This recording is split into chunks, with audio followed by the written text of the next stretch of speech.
Hello, I'm Matt Schwartz, Chair of the Worksite Wellness Council of Louisville, here with Kristin Meschler, and with Assured Partners. And we just finished a great presentation about the really strategic side of wellness. So now your elements, let's see, your elements were earth. Earth and wind.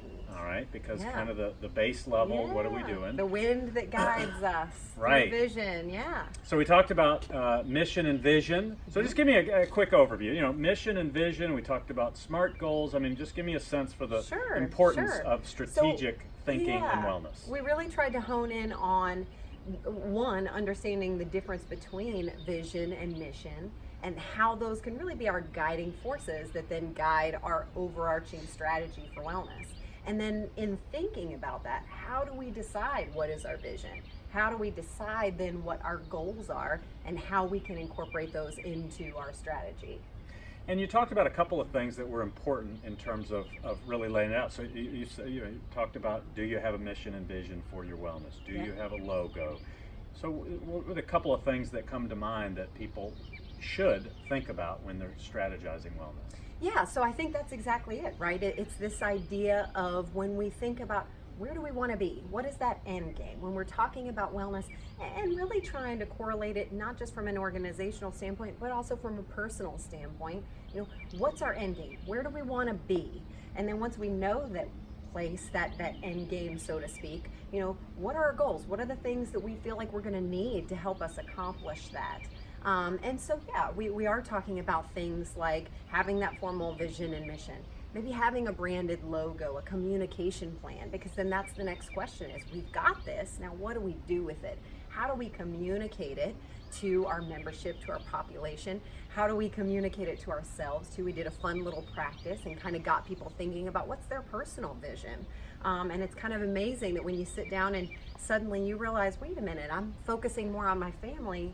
Let me think about me. What is my vision? What is my mission? And then how does that then become our guiding force, even in the communities, the organizations that we serve? Well, and you talked about the exercise that we did, and we had some pretty personal sharing there, but we talked about personal, and we talked about career and family and community, and so it was just a matter of thinking through those four different elements. Absolutely. So that was good. So then beyond that, we talked, SMART goals. Everybody's heard of SMART goals. Specific, measurable. I'll let you finish. I could, but I'll let you. So specific, measurable, achievable, or attainable, realistic, and timely. And so as we start thinking about our goals, we want to make sure, typically we're talking in these broad sweeping things. So, my goal is I want to, lower healthcare costs. Okay. Well, let's really get a little bit more specific with that.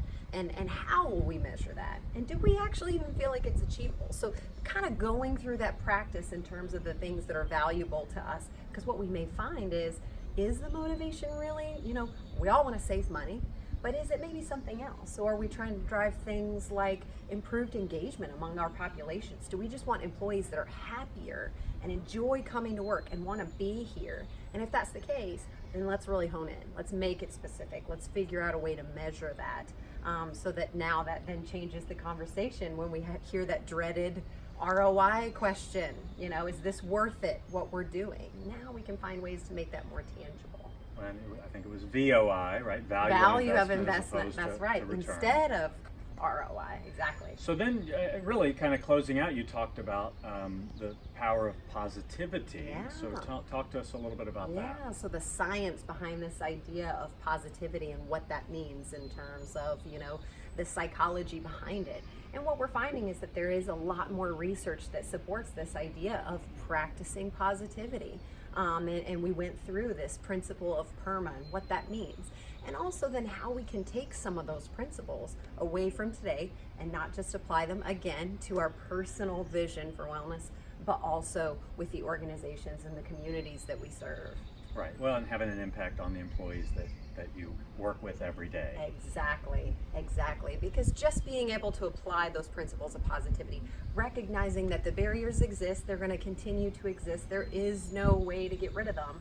But if we can come at it in a more positive way, if we can drive engagement, if we can look for the meaning and the purpose of what we're doing, and if we can support each other and recognize our successes and really hone in on that, suddenly the picture changes. and those barriers seem a little bit easier to try and overcome. Well, in this setting, the barriers don't seem much at all, but we appreciate you sharing your expertise with us. Absolutely. And I appreciate the opportunity. You're very welcome, and thank you for being at the conference. This is the 2019 Annual Awards and Conference.